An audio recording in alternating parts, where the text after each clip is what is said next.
Hello दोस्त, DFCCI application status 2025 का जारी हो चुका है। बहुत ज़्यादा फॉर्म भरा गया है, खास करके डेट बढ़ाने से ये बढ़ गया। और साथ में ई बुक और PDF history of railway of DFCCIL का थोड़ा सा डिस्कस करेंगे। बहुत ज़्यादा इसमें है नहीं, बहुत कैंडिडेट को पता है। बाकी आपको ये टॉपिक पढ़ना होता है जिससे 10 क्वेश्चन सभी में आते हैं CBT 1 में। तो यहाँ पे अगर बात करेंगे तो सबसे पहले आप जाएंगे आप रेलवे के यहाँ DFCCIL का वेबसाइट में, तो रेलवे और इसके तुलना करेंगे तो बहुत अलग कंडीशन है। यहाँ पे एडवर्टाइजमेंट का एप्लीकेशन स्टेटस आ गया है, रेलवे में नहीं आता है। एप्लीकेशन स्टेटस देखेंगे तो आपको पूरा डाटा दिखेगा और पूरी डिटेल दिखेगी कि कितने कैंडिडेटों ने अप्लाई कर दिया है, वो आपको कंडीशन दिखेगा। तो यहाँ पे एक मिस्टेक हो सकती है, हमसे भी हुआ है, एक पोस्ट कोड वाला। तो ये पोस्ट कोड है, नंबर ऑफ एप्लीकेशन नहीं है, और नंबर ऑफ एप्लीकेशन यहाँ दिया हुआ है। कुल मिला के एप्लीकेशन का देखेंगे तो 60, 20, 80 और 1,42,000 यानी 2,40,000 कुछ पोस्ट चला गया है। और वैकेंसी देखिएगा तो 400 से 500 600 होगा, 464 MTS का है। तो MTS में बहुत ज़्यादा एप्लीकेशन है, 1,42,000। इसको अगर हम टोटल डिटेल वैकेंसी के नोटिफिकेशन के हिसाब से देखेंगे तो 1 मिनट, नोटिफिकेशन कहाँ गया जी, यहाँ पे।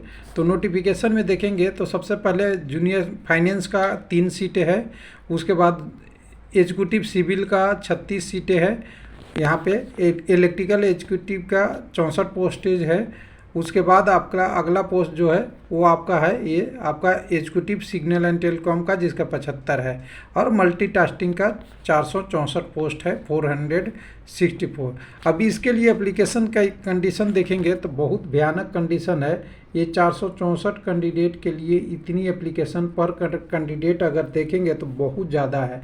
उसी तरह इन सारे में भी 60-65 का वैकेंसी है। फाइनेंस में तो 3 ही है, तो यहाँ भी खूब ठीक ठाक कैंडिडेट आपका एप्लीकेशन कर दिए।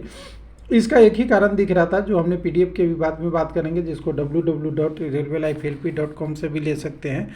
तो यहाँ पे अगर देखेंगे ना तो आपको दिखेगा कि एप्लीकेशन के फ़ी में जो पैसे लिए हैं इन्होंने ना खूब लिए हैं UR, EWS और OBC से। बाकी कैंडिडेट के लिए पैसे नहीं लगते यहाँ पे। तो नंबर ऑफ एप्लीकेशन आप देखेंगे तो एक चीज़ एनालिसिस से ये पता चलेगा, SC ST के कैंडिडेट यहाँ पे ज़्यादा मिलेंगे, UR से भी, OBC से भी और EWS से। पिछला वैकेंसी के आधार पे हम बता सकते हैं कि इनकी कैंडिडेट SC ST की ज़्यादा होती है, और क्योंकि इनके फ़ी नहीं लगता और UR, OBC और EWS वाले वही भर पाते हैं जो 1,000 रुपये फ़ी नॉर्मल के लिए और 500 कैंडिडेट आपके MTS के लिए दे पाएंगे, तभी भरते हैं।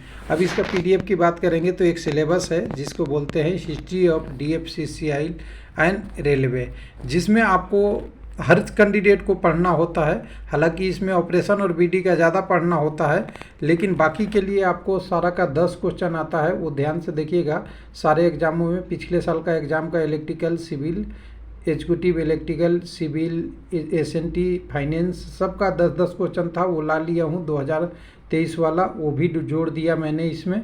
और साथ में ऑपरेशन BD वाले जो पहले के सारे क्वेश्चन जो आए हुए हैं 24 और 20 क्वेश्चन करके, वो 2016 से, और एक पूरा डिटेल रेलवे की हिस्ट्री और DFCCIL का यहाँ से भी क्वेश्चन पूछता है। फाइनेंशियल स्टेटस कौन सा साइंस शुरू हुआ, उसको मैं इस PDF में शामिल कर दिया हूँ। और ये PDF आपको www.railwaylifelp.com पे मिल जाएगा, यहाँ पे तो नहीं मिलेगा, जिसका डिस्क्रिप्शन में भी लिंक रहता है।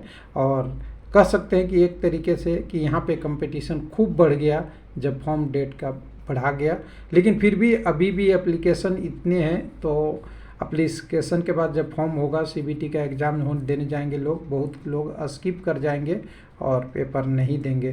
तो थोड़ा वेट करते हैं, देखते हैं डिटेल इसका क्या होता है। लेकिन कुल मिला के कहिएगा कि आपकी एग्ज़ाम का डेट बढ़ गया था। पीछे आपने देखा होगा कि जब रिवाइज डेट आया था तो उसमें एग्ज़ाम का भी डेट रिवाइज हो गया है। इसको आप ध्यान से देखेंगे, जो आपका एप्लीकेशन लिंक वाला जो आया था ना, मॉडिफिकेशन वाला, उससे पहले एक लिंक आया था, उसमें आपका CBTT का एप्लीकेशन का डिटेल आया था। ये तो मॉडिफिकेशन वाला लिंक है। इससे पहले ये वाला आया था important notice extension of application revise वाला। तो इसमें आपका एप्लीकेशन का जो डेट था वो बढ़ाया गया था। साथ में आपका एक्सपेक्टेड जो एग्ज़ाम दिया है टेंटेटिव फॉर CBT का वो जुलाई 2025 था, जबकि अभी ओरिजिनल से देखते तो अब तक आपका पेपर होता, पेपर होने का टाइम हो जाता। उसके बाद CBT 2 का भी तो अभी बात ही दूर की है। 1 मिनट, ये आ गया, मैं देख लूँ ओरिजिनल नोटिफिकेशन कहाँ गया।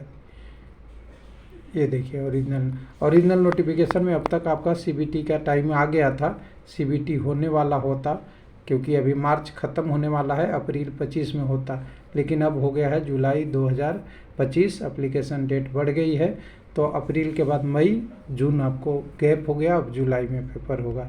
तो तब तक करिए तैयारी। बाकी कुछ लोग पूछते हैं कि जॉब गवर्नमेंट का है या प्राइवेट है, तो देखिए DFCCI रेलवे का एक उपक्रम है और इसमें सारी जो पैसे लगा हुआ है वो रेलवे का है और ये माल ढुलाई के लिए बनाया गया है। लेकिन रेलवे के देखिए पुराना हिस्ट्री जो 1853 वाले का और जिसकी स्थापना 2006 में हुई है उससे तुलना नहीं कर सकते।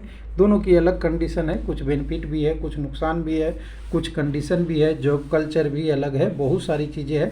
लेकिन कुल मिला के रेलवे का उपक्रम है, तो इसको प्राइवेट तो नहीं बोल सकते, लेकिन रेलवे जैसा फुली आपको रेलवे जैसा इन्वायरमेंट भी नहीं मिलेगा। थैंक यू, धन्यवाद।